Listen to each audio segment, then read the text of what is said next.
story together with you, and it was so inspiring for us to hear both the wedding sermon, or the presentation that Michael had yesterday, and also today, because it really hit the nail on the head. You know, it was just on point, and we really love the message that he has shared, and believe that it has something in it that can be for each one of us a blessing in our lives, and it has been in our lives. So we want to share a little bit about that. So as we heard here, this question about what is love, right? We talked about love. Love is a big topic in marriage, right? At weddings. And where do we have the best definition of love in the Bible? That's right, 1 Corinthians 13. So if you have a Bible, you can go there, and there's, in 1 Corinthians 13, there's like a definition of what love is. And so if you go there, you can see in verse 4, 1 Corinthians chapter 13 and verse 4, this amazing description of love. Love suffers long and is kind. Love does not envy. Love does not parade itself, is not puffed up, does not behave rudely, does not seek its own, is not provoked, thinks no evil, does not rejoice in iniquity, but rejoices in the truth, bears all things, believes all things, hopes all things, endures all things. Love never fails. That's what love is. And then this question, who is love? Right? As we have heard referred to many times, the question, who is love? Actually, love is not just something, but it is somebody. And we have heard this in 1 John chapter 4, verse 8, where it says, who is love? God is love. So he's the impersonification, I don't know if that's the right word for it, personification of love. And so if we read this definition once more and put that into the definition, or what we say what love is, then suddenly it sounds like God suffers long and is kind. God does not envy. God does not parade himself, is not puffed up, does not behave rudely, does not seek his own, is not easily provoked, he thinks no evil. He does not rejoice in iniquity, but rejoices. Yeah, we're very thankful for that. So, yes, so now the topic that we actually want to talk about, or just as an introduction, and you've already heard it in the song and you've heard it referred to, but this topic is a mystery. There's three things. There's a mystery, it's a message to the church of the Laodiceans, which is a church mentioned in the Bible, and then it's also has to do with Jesus' last words. And you might think, what is that? Right? What is that? And usually when we talk about, for example, the church of the Laodiceans, we think, okay, that's in the last book of the Bible. There's a letter to the church of the Laodiceans. But actually this message is not there, but it's in another book that Paul wrote, and that's in Colossians, that's right. And there, in Colossians, he refers to a mystery. It's a mystery. It's difficult to understand for some. But for some, it's not. We will look at that. And then it's also part of these last words of Jesus. The last words we find in John chapter 17 and verse 21. There's three last words where it says, I in them. Jesus wished to impersonify, again this word, just to be able to share this love, or that love that he personifies, that he actually can live in them, and that and that the world would know because of the love that generations, but now has been revealed to his saints. So it's something that was a mystery, but it's been revealed to the saints, or the people that follow, right? God. And so it's revealed, and then it says, to them God willed to make known what the riches of the glory of this mystery among the Gentiles is, which is Christ in you. The hope of what? Glory. Christ in you, the hope of glory. So there's this mystery of Christ wishing to dwell in our hearts. And now we've already talked about who Christ is, right? He is love, or God is love. So he wants to, or he wishes love to dwell in our hearts. Yeah, so now for us, our story, in a way, begins even before we ever met. Because we started to have this journey ourselves of getting to know love, to be able to love, right? And so, yeah, so we wanted to just shortly share from my side. Obviously, I grew up with Christian parents, and it's been a blessing to be able to be raised in a Christian family and experience also that kind of love. But as you know, there's different views on God, right, in this world, and especially in Europe. And when you go to school and you learn about different theories, evolution, God is dead, Nietzsche, whatever, all these things, and you start thinking, okay, what is actually truth? What actually makes sense? What is actually logical? What is actually rational? And this is, I've been raised in a way to say, okay, be a truth seeker. This is your duty, to find out what is true. And so the question in my mind is, does God really exist, right? My home says something, the teacher says something else. I don't want to just believe a lie, because the truth will make you free. And so I want to follow whatever truth is. And yeah, if God doesn't exist, then that's fine. And then I have no responsibility, fine. It's great. Right?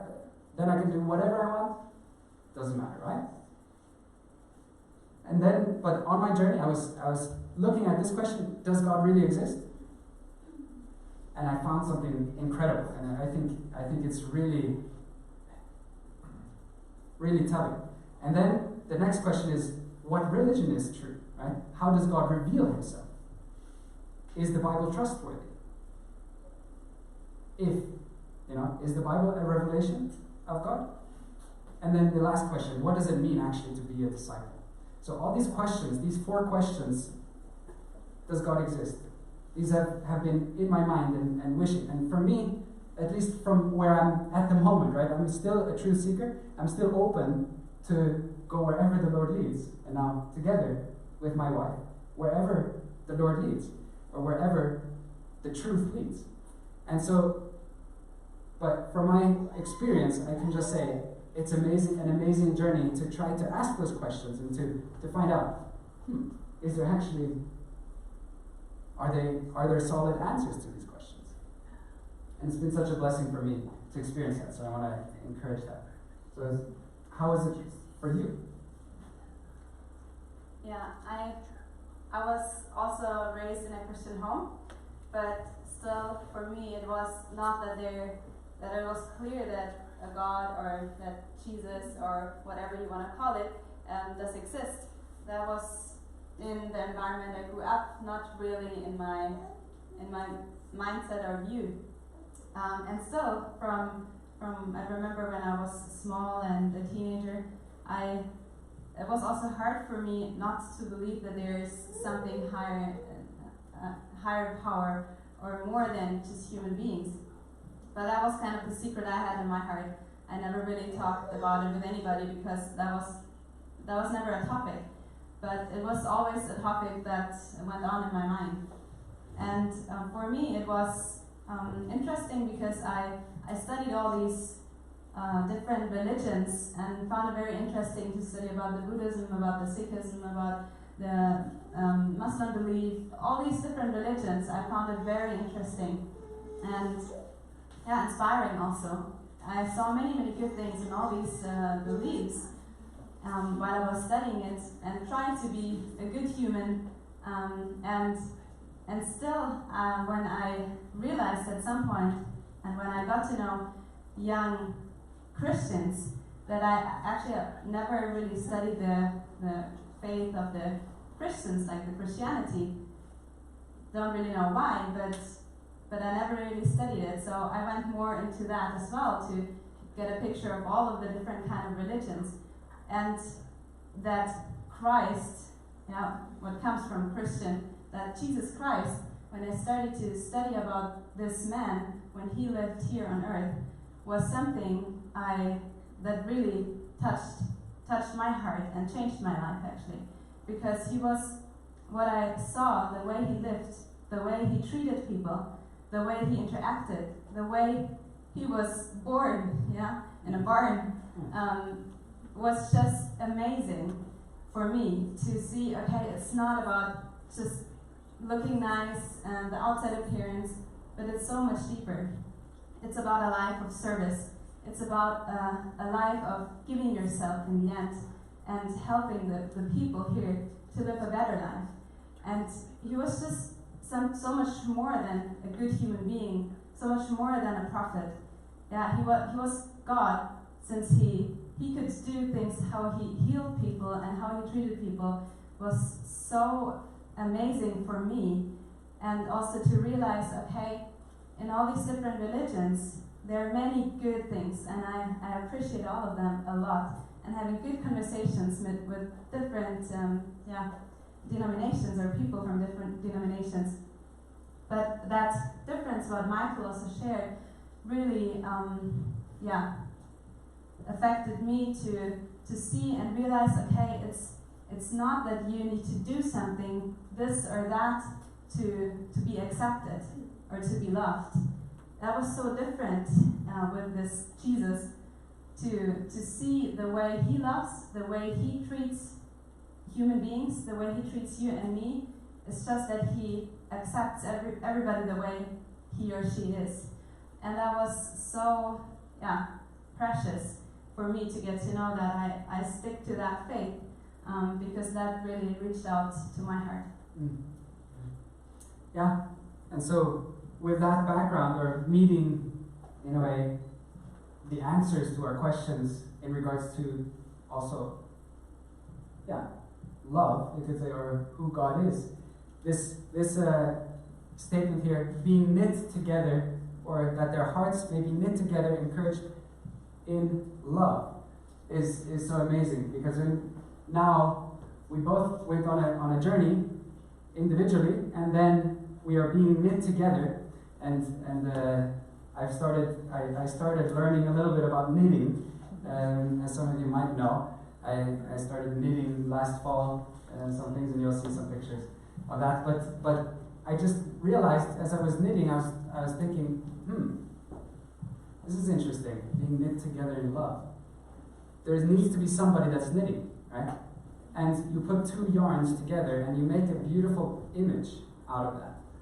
And it's just, it became this beautiful image that I thought, wow, this is what God wants to do with, not just with two individuals, but with everybody. Like he wants to knit us together in love.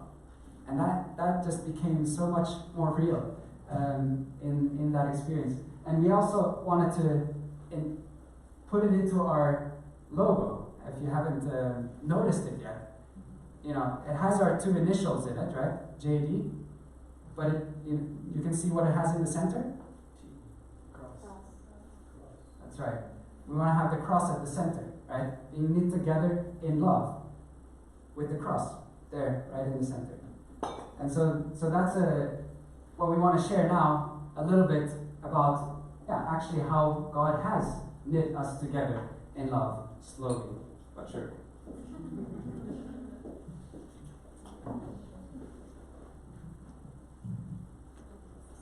Right, so it began actually 9 years ago?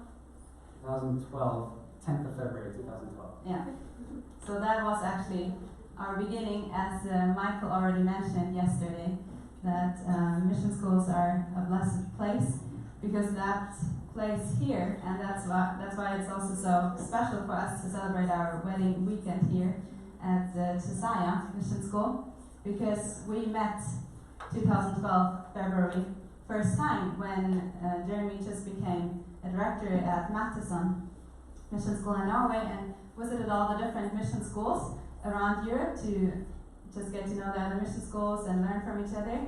And it was interesting. Windus and Jeremy, they came here, and it was a free weekend, and all the students were gone. It was just Florian and me left here, and they arrived, and Michael gave me a call and just asked me if I could show them around and show them the school, because he was also at home and not available here on site, and we said, yeah, sure.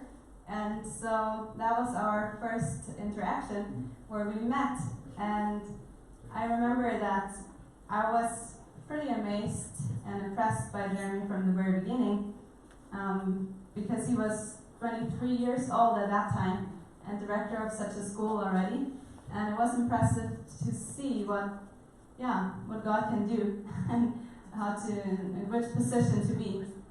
That was just special, and also his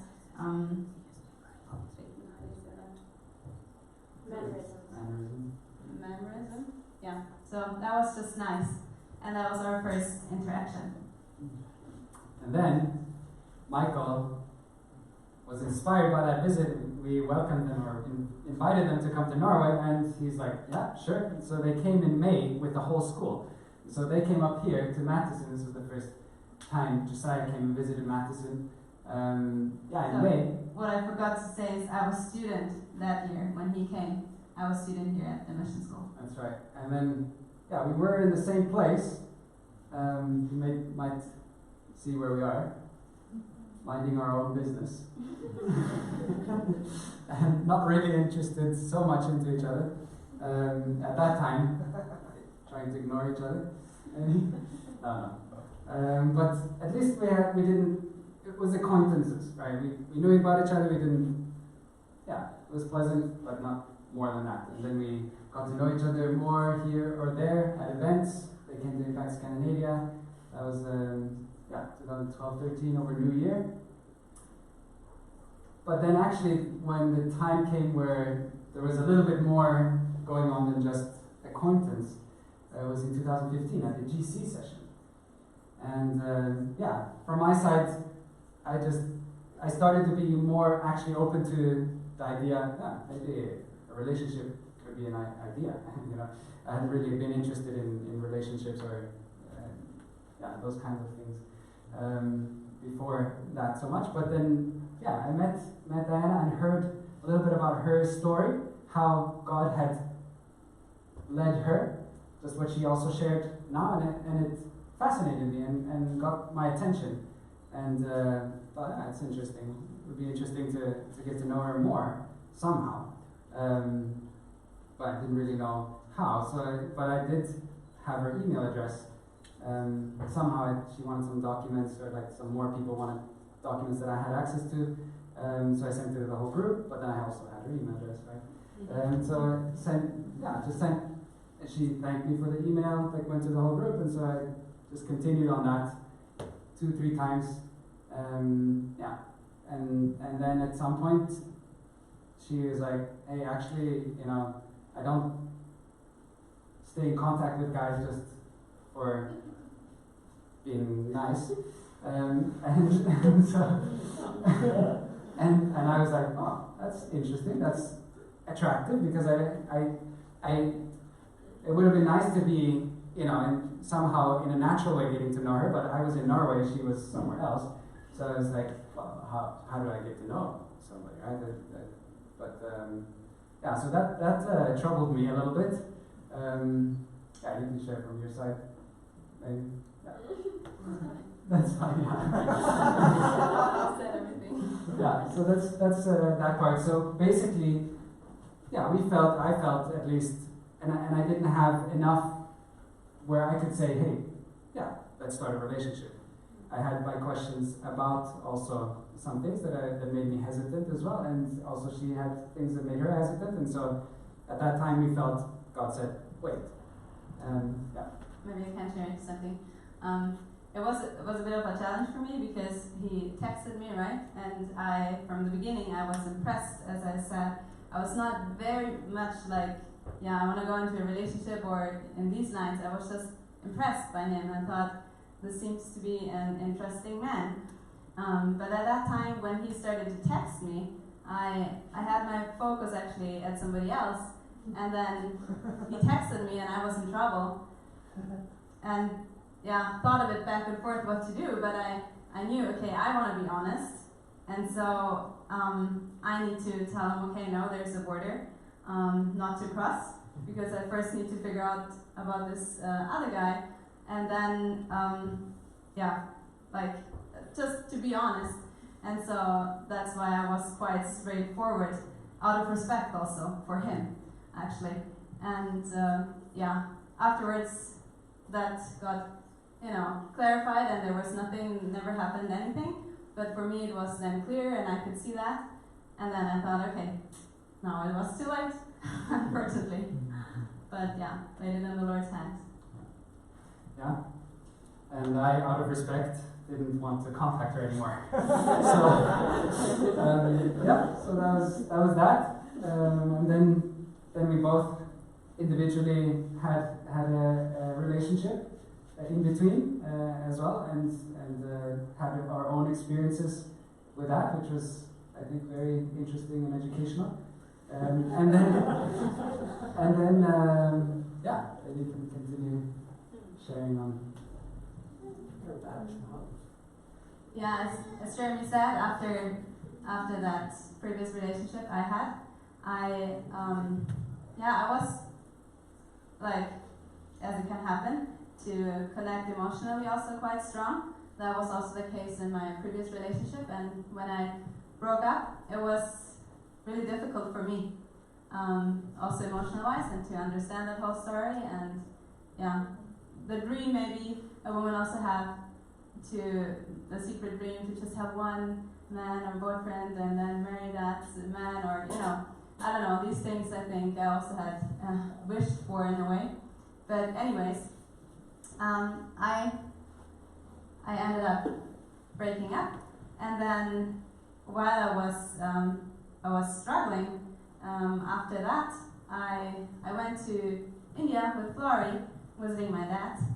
That was 2017-18 New Year, and then midnight New Year, like New Year's night, I was longing for some silent time, just to reflect on that last year and everything what has happened, and just to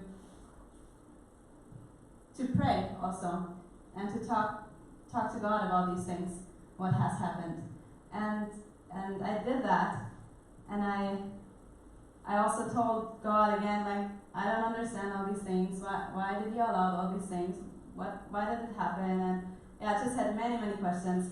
And then I was just silent, and I opened my Bible, and I told God, okay, if you want to tell me anything through your word, then just speak to me if you wish so. And so I opened my Bible and I continued to read where I stopped in the morning. And what I read, the words I read, was very powerful for me and talking to my heart directly. And it said the following. It's written in 1 Samuel 16, verse 1, where the Lord himself speaks directly in that story of the Bible in the Old Testament to the prophet Samuel. So now the Lord said to Samuel, "How long will you mourn for Saul, seeing I have rejected him from resigning over Israel? Fill your horn with oil and go. I am sending you to Jesse the Bethlehemite, for I have provided myself a king among his sons." And the interesting thing about this passage and verse is that it speaks about the first king of Israel, which was Saul, and he got rejected because he left God and he didn't live a very good life. And Samuel, the prophet, was called from God to anoint another king, and that king was King David, which God, the Lord, called him to anoint.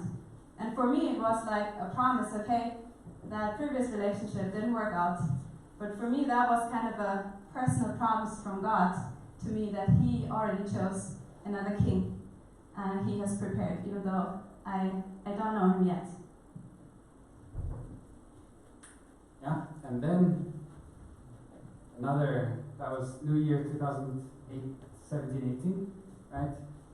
And then,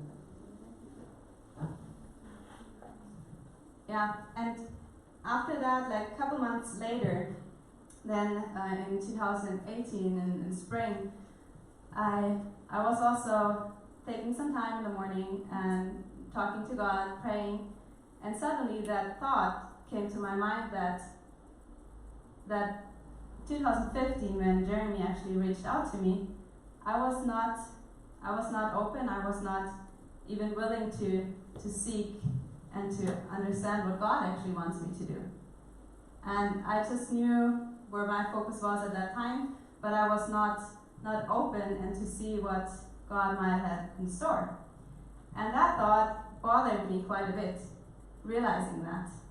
And so I reflected on that also and talked about this thought, and especially about Jeremy, to God. And yeah, it was a very interesting year for me, that whole year 2018. I just need to summarize it a bit. But it was a year where I saw that God actually opened my heart or prepared my heart for Jeremy, because I just then, at some point in the summer, I said, okay, I don't want to think about Jeremy so much anymore, because I don't know what he's doing, if he has a girlfriend or not, if he's interested in another girl or not. I had just no information about him, and we girls are very good in building a castle in our minds, right? And so I didn't want to end up being somewhere which is so far from reality. So I said to myself, okay, just, give it in the Lord's hands and be in peace about it, which I was. And right after I did that, I went to a youth conference, or like a youth service, and a good friend of mine came to me, and she said, yeah, Diana, I really want to ask you if you want to join me to the ASI convention in New Year, like ASI Scandinavia convention, where I knew Jeremy was the president of ASI Scandinavia, so he will be present. And I was like, I'll think about it and I'll come back to you and tell you if I'll join you or not. Because I really didn't want to do another mistake that time, since we had quite a story already. But after, actually 3 months thinking, praying and reflecting about it, I decided to go and to actually show my foot, which we will explain a bit better what it means to show your foot. So in the meanwhile, I'm also, summer of 2018, also, thinking this has been a year since my previous relationship, which I think was a positive experience. We concluded together to separate, because we thought we were not made for each other, or we can't minister in the best way together. So that was a conclusion on that side. But I was starting to again feel this, it would be nice to spend my life together with somebody in ministry. And in that summer of 2018, also did again think, I wonder what Diana's doing. Yeah, wonder what is up with her, and try to look into how can I find out a little bit more to see whether this actually could be something or not, right? And I actually did look a little bit, but I'm like, I don't want to just write her either. Same question. I don't know where she is in life, what she's doing, and all these things, and also with the previous experience, I was like, okay, maybe I just need to wait, and then I got distracted again, and yeah, until she showed her foot, and so that was I think important for me. This term "showing your foot" actually comes from my best man Frederick here, where Mari showed her foot. Frederick is a physiotherapist, Mari on an event that they were together on said, oh, you know, my foot is hurting a little bit, and he's doing all this, finding out what is the problem with her foot, right? As a good physical therapist, he's asking all the right questions, and it just didn't add up in his mind. He's like, what's the problem, right? And then, and suddenly he realized that it's not just the foot, you know. He asked the right question. He's like, this has just been hurting for 1 day or so, right? It's not something, he thought it was a long-term thing. Otherwise, why would she come to me, right? So anyway, that whole idea that she was actually showing him that, yeah, wondering could there be something there, right? And so in that same manner also, I was very thankful. I was looking into you know, when we were organizing the convention as well, and for some reason, I think it was workshops or different things, I was looking into the attendee list, and I suddenly, and I was looking for a workshop speaker, you know, that could replace somebody or whatever it was, and I saw Diana's coming. And I was like, why is she coming to Scandinavia? Like, I mean, she hasn't come there for 7 years, right? Like, last time was Impact Scandinavia, she has Josiah Mission School, they have their homecoming on New Year. Why would she come to Scandinavia? Yeah. Started thinking about that, and I thought maybe she's showing her foot, you know, like maybe we have an opportunity where we can talk and not just email each other, right? Yeah. And for me, that was quite a big step, because as we women also have interesting imagination sometimes, but thinking about, no, you know, he should do the first step, he should initiate, he should do the first steps and kind of conquer her heart and do whatever, right? Which is in all these movies, and still it's something nice, right? And so for me to go there and to fly there was something I thought, I don't know if that's the way how it should be. But then also realizing, okay, if God had a plan 2015, maybe already, or even if He want to give us a second chance, then I should be also open and show and share that openness with Him, since my last response and message, yeah. So, and that is actually, I think, a very, very important step also for us ladies, where I saw, or which I realized. And while I was still thinking of it back and forth and struggling with that thought, whether to go to ASI Scandinavia, to that event or not, I just prayed and kind of fight it in my thoughts and argued with God back and forth. And then I was just silent, and it's just so beautiful how God speaks in that silence to our minds, and where He reminded me of what Michael just shared today, that how was it when God created Adam and Eve? He created Adam, but then He created Eve. And what did He do? He took Eve and brought Eve to Adam, and not Adam to Eve. Mm-hmm. So for me that was kind of okay, that's an interesting thought, but not, yeah, still thinking of it back and forth, but that was kind of a clear go for me to show my foot and to take that decision to fly to ASI Scandinavia and to at least be present. I didn't plan to be active or do anything, but to be present and to be open in a way. Yeah. And then I asked her if she could do a workshop that we needed to have filled. And I was very thankful that she took the challenge on the spot. I mean, not on the spot, a couple of hours thinking about it. On the spot. It was pretty, but which also was very nice in a way to see, yeah, she's spontaneous and actively, you know, she can minister to people and use her talents for that, which was a real need, so it wasn't just made up, right? But you can imagine which workshop I was part of, right? So I wasn't part of any other workshops. But and not only him, but also all these important people like Terry and Linda. And I started to sweat a bit more. Everybody seeing what is she saying? What is she going to say? So, and actually, but that workshop was actually a very important thing also because she shared some things, some questions, some answers to some questions I had, also in regards to her background, and these things that helped me to take that decision then at New Year, to say, yeah, I want to move forward with it. So we were on this group picture of ASI Scandinavia, and you can try to see where we are. Hard to see, it's not very good quality, but there you go. You can see where I'm pointing at. Anyway, so right after New Year, this was at the New Year program. After the New Year, I asked her whether we could go for a walk together, and she graciously said yes, accepted that invitation, yeah, that's how our journey began. And asked her whether she would like to get to know me, and she was willing if I could get to know her.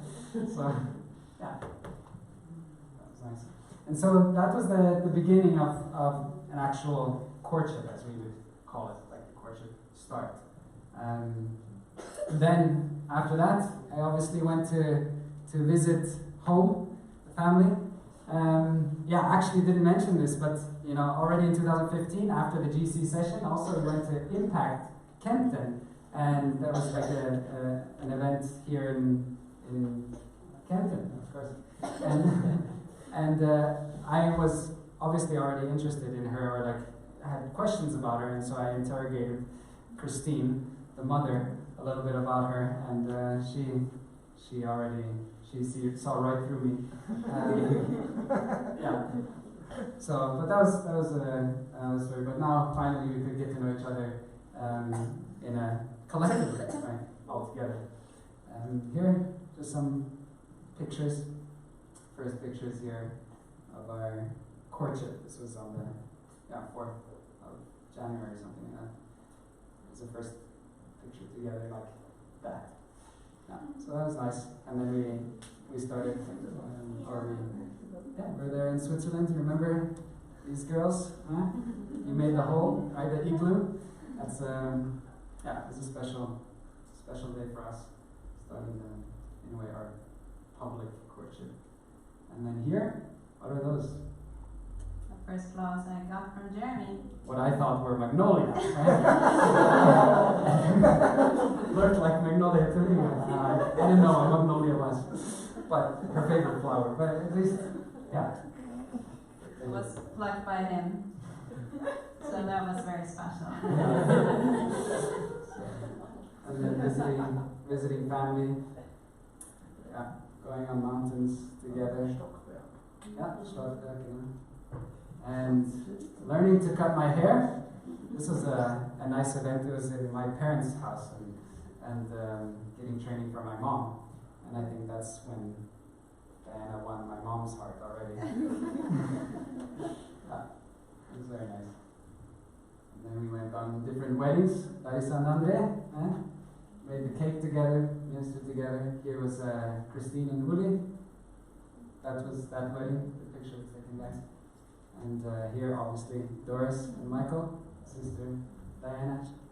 That was very nice, and being accepted, integrated into the family. Really, thank you very much. I appreciate that. At a very early stage, I felt very welcomed into the family, which is a great blessing, and I feel that still, and I'm very thankful for that. And then we went to the States in the summer, right? And visited her Indian relatives that had lived in Washington. And it was very providential, or very nice, because her relatives lived in Washington, my relatives lived in Oregon. And then we went down to Oregon. And if you want to comment on some of these pictures. Here, maybe this one. Grandpa May and Grandma May, very special people. I'm very, very blessed to have the opportunity to get to know them in person. Even though we had loved them to be here, they tried their best. They came here, they flew here, but they were sent back, unfortunately, due to the corona, COVID-19. But if you're there, we love you very much, and we appreciate your support so much. And yeah, they're special to me because I don't have grandparents anymore. Our grandparents from our family side, they passed away already. And I kind of gained new grandparents, and that's very special in the Indian culture in a special way. To also for a wedding to get their blessing, and yeah, so we're thankful for your support. And then visiting other people, riding motorbikes together, Uncle Tom,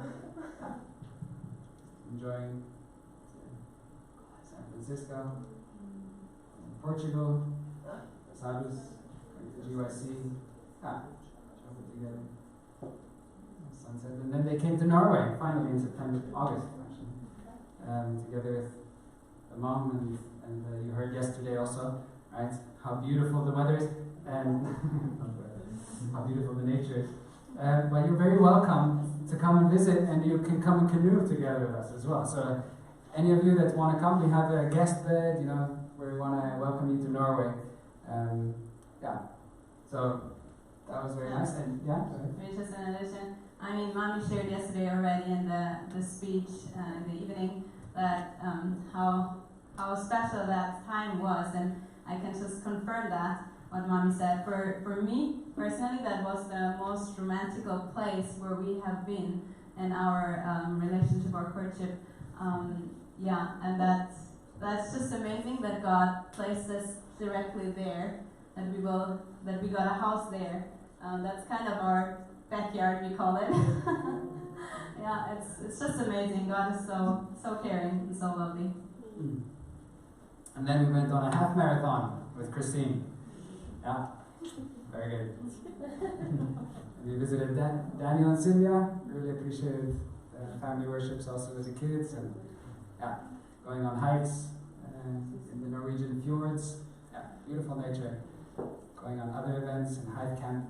And throughout this whole time, we were seeking to, in a way, build relationship. And there's something that one of our counselors that we really appreciate advised us about, is these 3 steps of intimacy. That there's 3 steps of intimacy in a relationship, in any relationship, in that for that matter also, and that there's the spiritual intimacy, there's the emotional intimacy, and there's the physical intimacy, and it's important in a way to get them also in a certain order.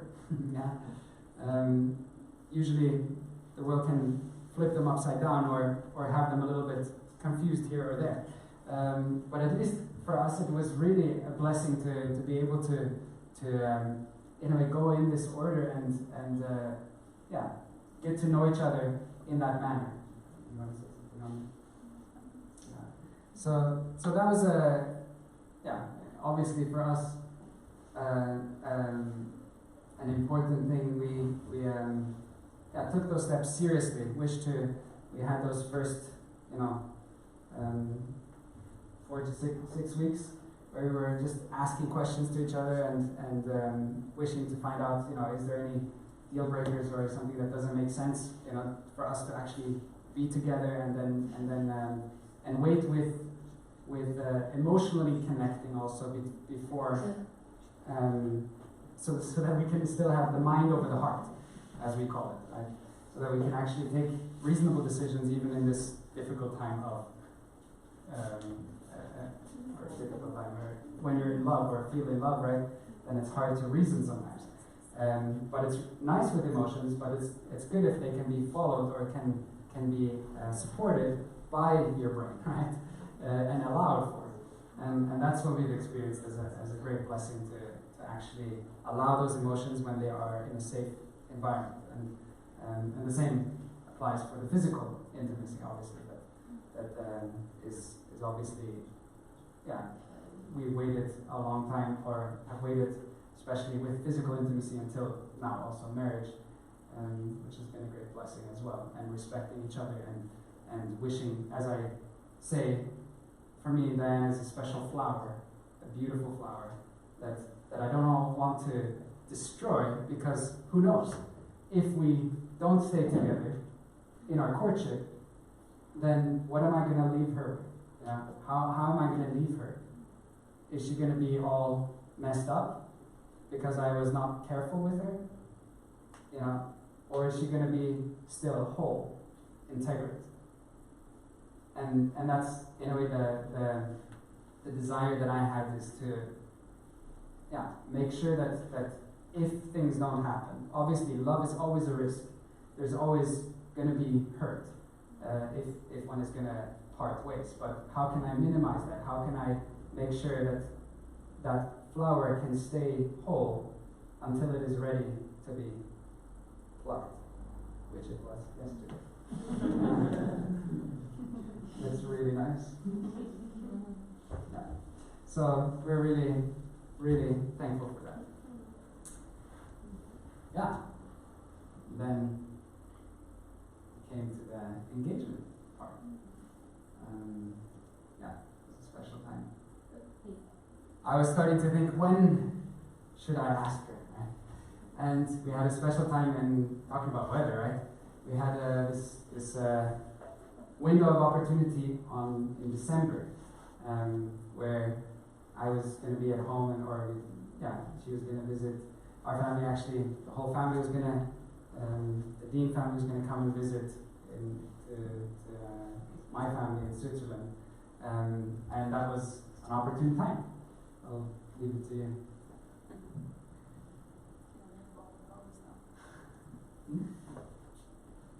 Yeah, that was very, very nice. It was a Sabbath, like a Saturday like today, the 21st of December. We had like worship in the morning, church service, and then we had lunch together.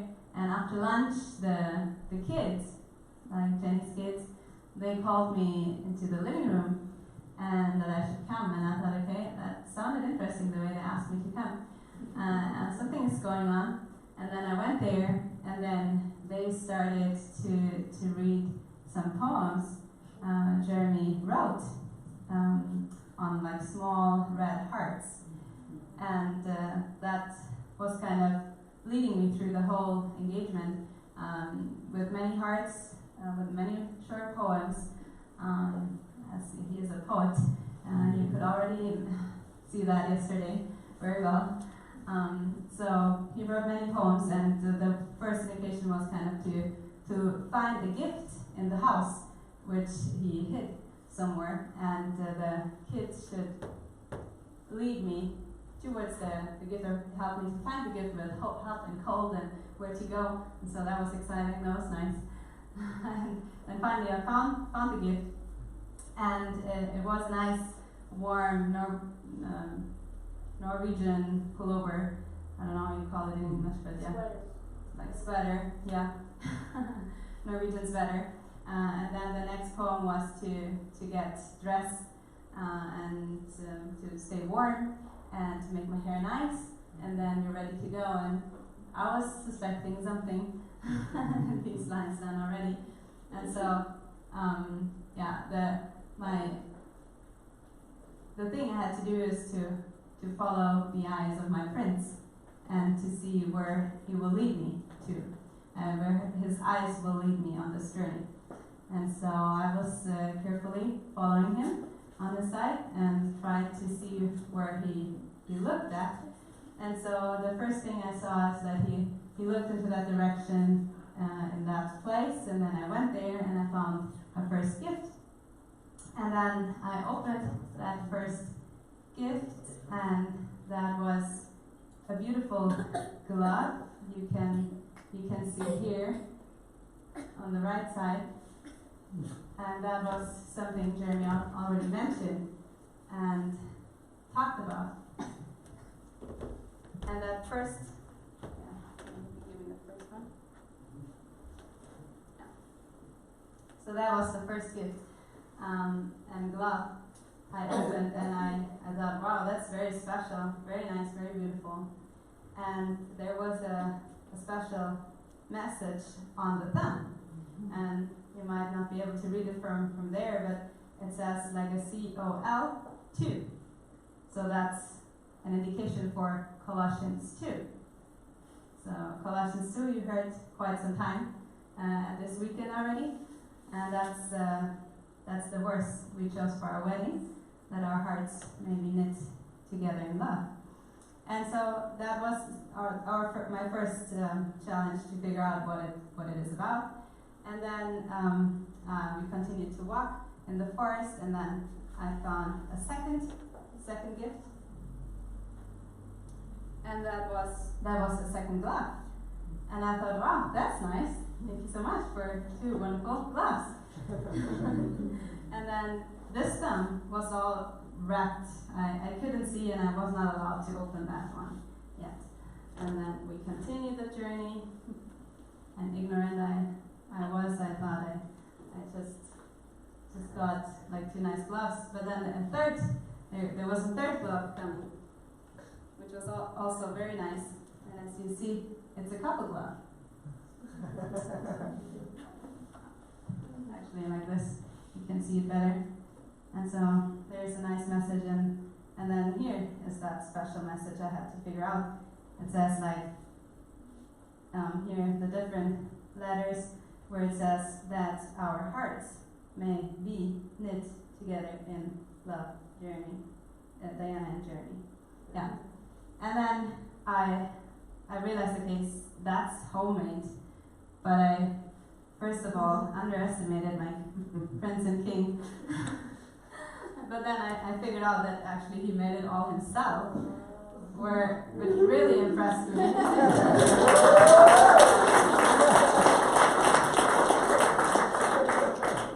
I've never met a man who knits so nicely. He did such a good job. Yeah, but the journey was not finished yet. So it continued, and then I had to climb up on this and get a box or bag down there, and then there was, you can see that a little bit.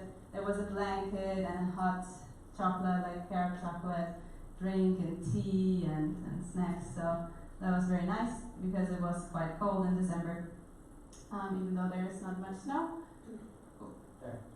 Thank you. So we had a nice time together there, and then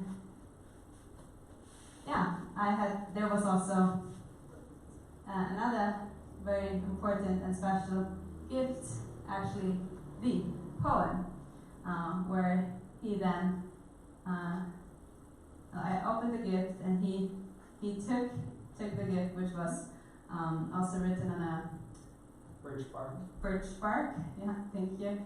And it was the poem where he then kneeled down and in the end asked me if I want to marry him. And I said, yes, I'd love to.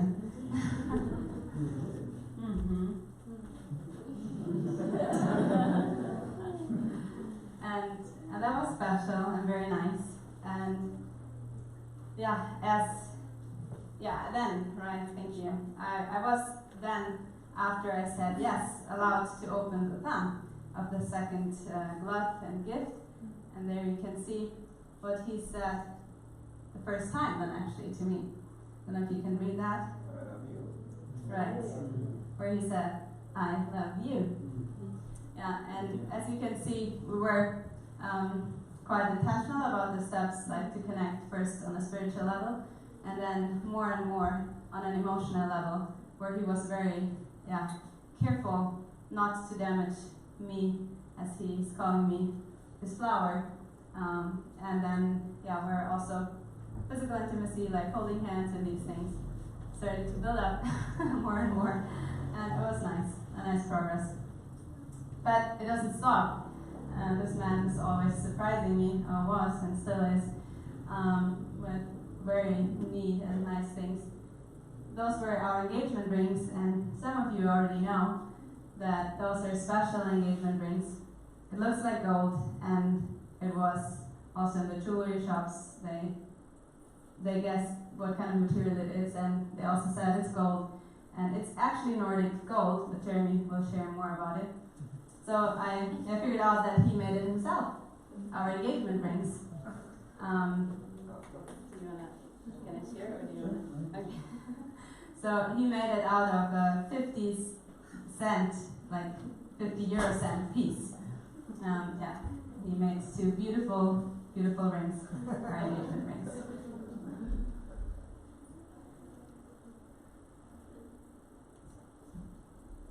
Yeah, that was just a special time. And something else, what was very interesting about the weather? Maybe you can continue on that since you've started. Yeah, so the weather, if you look here, this was just as we got engaged, right? And this is where the rings were in, and here we took some pictures, and you see the weather was all cloudy. You can't see actually a lot, but there was, yeah, it was just, and I thought, okay, that's what it is. But then we called our photographers, professional photographers here, my parents, and they came up, and as soon as they came up, the clouds lifted, and look at this. I mean, just beautiful view on the mountains, Sentlis there, and then the Hoafjørste as well. And here again, this message, right, that our hearts may be knit together in love. And that's really what we want in love, meaning in God, right? That is who we believe is love, and that is where we want to be knit together as a couple. But I also believe that is something that is not just for couples. It is actually that God wants to live in us. He wants to, this mystery, it's difficult to understand. It doesn't really make, it's not just so easy to comprehend that, right? But He really wishes to live in our hearts. He really wishes to be a blessing to people around us and through us. And so that's the desire that we have, not just for ourselves, but actually that for whoever we are in contact with, that we would build a fellowship where we are knit together in love. We want to sing once more this song, Christ in You, which summarizes in a way the chorus, this message of Christ in You, wishing that God would knit us together in love. And so you can join us along on the chorus, and I'll sing the verses.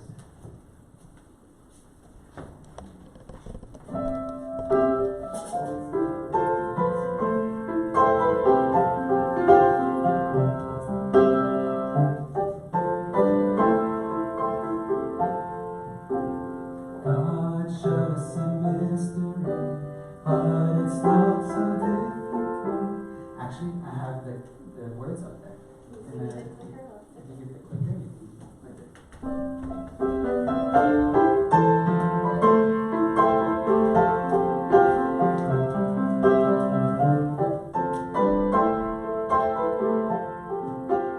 God showed us a mystery, but it's not so difficult.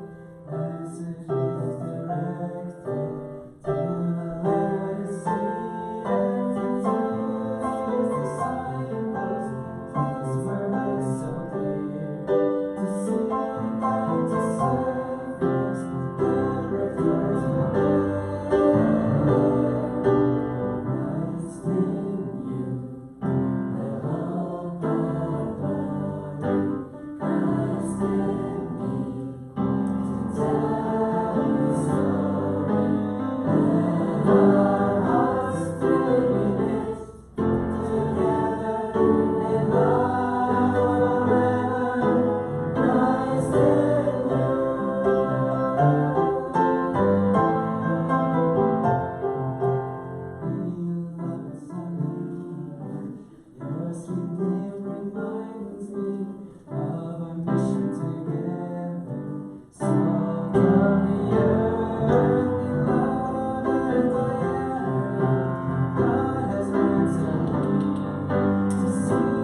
is our desire for each one of us, that He may dwell in us. We wanted to also just let you know that some of these ideas or principles on courtship and these things, just from our own experience, as it is limited to our own experience, but we have put it together in a document where we share our story, or like at least some of the things that we could recommend, or at least think that were helpful for us. We were really thankful to get these things just into our lap, we feel. And it's been a blessing to us, and we thought we can share this. So for whoever would like to, on jeremydiana.com/ourstory, on the bottom of that page, there's a document that we can share with you. But to come back again, this question, or why does God actually want to knit us together in love? What is actually His wish with that? Like, why would He want to do that? Actually, it's such a nice thing. I mean, He wants to bring us out of this world of sin and suffering. You know, this world, it doesn't always go well. You know, things in life don't always just go well. You know, rain on the wedding, right? Like, how is that? You know? No, but it's actually nice to be able to go through life, even here, with circumstances that are not convenient, not nice, and still be able to be happy, still be able to know that things are under control and these are just temporary. Whatever is happening on this earth, all of our lives are limited, right? At some point it's going to be done, over. What's going to happen after that, right? So to have that in mind, that there's actually a much greater perspective, and it's not just about this life. God wants to actually prepare a bride. God actually wishes to have a wedding feast. And we read about that wedding feast in Revelation chapter 19. And Revelation chapter 19, there's this talk about the wedding feast where God is preparing a bride. He's preparing a bride. What is a bride in the Bible? A church. Actually, He's preparing people. He's wishing people to live this idea, this mystery, Christ in you, the hope of glory. He's wishing to knit together this church, and He's preparing a bride. Let's read it in Revelation chapter 19 and verse 6, where it says, or maybe you can start on verse 7 already. Let us be glad and rejoice and give Him glory, for the marriage of the Lamb has come, and His wife has made herself ready. To be made ready, right? Did you work on becoming ready for the marriage? Some preparation. A lot of preparation, right? And it's this image that God, He is wishing, or rather, He's, as the groom, wishing and going to meet the bride. He has prepared a home in heaven for His bride. And this was also a special thing for us. I think, like, for me, it was such a blessing. I mean, we've been in a distance relationship for quite some time now, and I've lived in Norway, she's in Germany, but we found a home together, and since she hasn't been there, or hasn't been living there, I had the privilege to prepare our home, right? And she's obviously helped to find out, you know, which thing, what do you call them? Furniture to put in, right? And it's been such a blessing to work together with her, because it's going to be really nice. And I think it's largely due to her. But I'm really happy that I can be up there. Oh, did I get you? That's fine. So I'm really happy that I can be up there and prepare the home where I can invite her into in a couple of weeks' time, when after our honeymoon, where we'll be able to go into our home. But this is actually an image. This is what God wishes. He wishes us. He wishes us to invite us to heaven. He is the bride, He's the groom, and we are the bride. And He wants us to be ready. He wants to make us ready, that we would be connected or knit together in love, that we would understand this principle, this idea, this mystery of Christ in us, the hope of glory. Because, and this is the question to us, right? Do you want to be part of this wedding feast? Do you want to get out of this world where there's sin and suffering and you know, temporal things that just go wrong. You know, it's not always just. It's not always good. What is happening on this earth? It's temporary, and it's showing the you could say government of Satan. It's showing the government of what happens if you disobey, or what happens if you choose away from love, right? Instead of altruism, you get egoism, right? Instead of loving others, you love yourself, or you just have love yourself. Obviously, is good. So let me rephrase that. But this idea of serving self rather than serving others. Imagine a world where everybody serves each other. How beautiful that would be, right? And that's where we're going. That's where we're going. And that's the question. Do we want to be part of that wedding feast? Do we want to prepare ourselves for that? Do you want to have Christ's love in you? So that's a question we want to leave you with. Would you like to, in a way, take this challenge and say, hey, yes, I want to get closer to Christ. I want to ask Him to enter my life. And He, as Michael also said, right? Like, He is love. You are love. Help me to love, right? Help me to accept or integrate that love into my life and show it to each other. So this is our desire for all of us, and we're so thankful that we could share some of these ideas and these blessings that we have experienced with you. Let us pray together. Our Father in heaven, I want to thank you so much for sharing these principles with us, and how they're just also a law of life, and that it can you wish to see us happy, you wish to see us fulfilled, and